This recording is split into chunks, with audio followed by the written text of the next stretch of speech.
Processing a turkey for a friend, and this is one of the biggest turkeys I've ever seen. I could hardly fit her inside the cones, which are the extra large cone. And the problem I have is after her, I got this guy.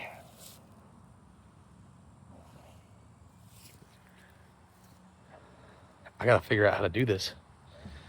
I could hardly lift her. I mean, she's got to be easily 50. I mean, this dude's gonna be about 60 pounds with feathers and all. But yeah, so enjoy homesteading.